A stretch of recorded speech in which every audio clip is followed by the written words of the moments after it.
Hello friends, fun and ഫാമിങ്ങിന്റെ പുതിയ വീഡിയോയിലേക്ക് എല്ലാ കൂട്ടുകാർക്കും സ്വാഗതം.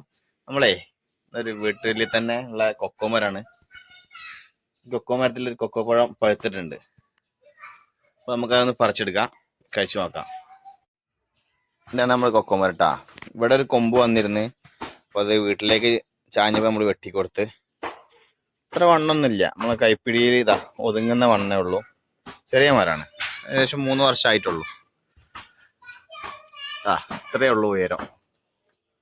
അതായത് വീടിന്റെ സെൻഷേഡിനൊപ്പം എത്തിയിട്ടുള്ളൂ. 2 കൊമ്പ് നമ്മൾ സെൻഷേഡിലേക്ക് വന്നപ്പോൾ അതൊക്കെ വെട്ടിക്കൊടുത്ത്. കാരണം സെൻഷേഡിൽ ഇല വീണിട്ട് മഴ പെയ്യുമ്പോൾ വെള്ളമൊക്കെ ബ്ലോക്ക് ആയതുകൊണ്ടേ നമ്മളത് വെട്ടിക്കൊടുത്ത്. ഇപ്പോ ഇടയ്ക്കിടയ്ക്കാണ് ഓരോ പഴങ്ങൾ ഉണ്ടാവുന്നത്.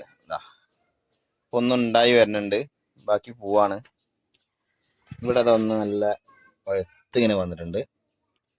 അപ്പൊ നമുക്ക് ഇതൊന്ന് പറിച്ചെടുക്കണം.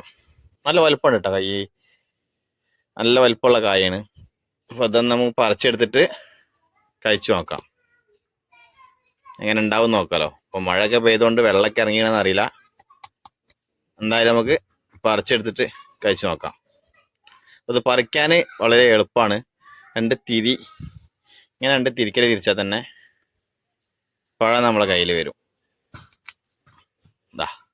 കണ്ടാ, ഇത്രേ ഉള്ളൂ. അപ്പൊ നമുക്ക് താഴെ തന്നെ ഉണ്ടായിട്ടുള്ളൂ കേട്ടോ, അധികം ഹൈറ്റ് ഒന്നും ഇല്ലതാ. ഏകദേശം ഒരു 3 അടി ഉയരത്തിൽ തന്നെയാണ് പഴം ഉണ്ടായിട്ടുള്ളത്. പറിക്കാനുള്ള റിസ്ക്കും ഇല്ല. അപ്പൊ എന്തായാലും നമുക്കിതൊന്ന് കഴിച്ചു നോക്കാം, എങ്ങനെ ഉണ്ടെന്ന് അറിയാലോ.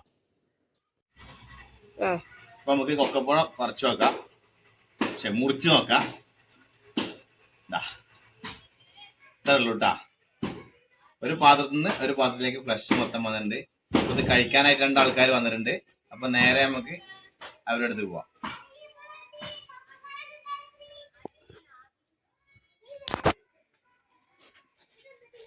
ഇതാണിപ്പോ പഴത്തിന്റെ ഫ്ലഷ്. അപ്പൊ നമ്മുടെ കൊക്കപ്പഴം കഴിക്കാനുള്ള ആൾക്കാർ ഇവിടെ റെഡിയാണ്.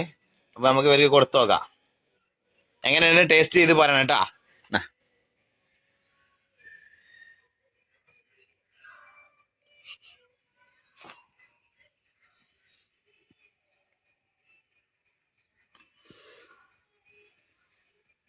കുരു കടിക്കാൻ പാടില്ല കേട്ടാ. എങ്ങനെയുണ്ട്, മധുരണ്ടാ? സൂപ്പറാണ്. ഷാനുവിന് എങ്ങനെയുണ്ട്? സൂപ്പർ. കാശിമോൻ എങ്ങനെയുണ്ട്? സൂപ്പർ. അപ്പോ മറ്റൊരു വീഡിയോയുമായി നമുക്ക് വീണ്ടും കാണാം. അതുവരേക്കും ബൈ.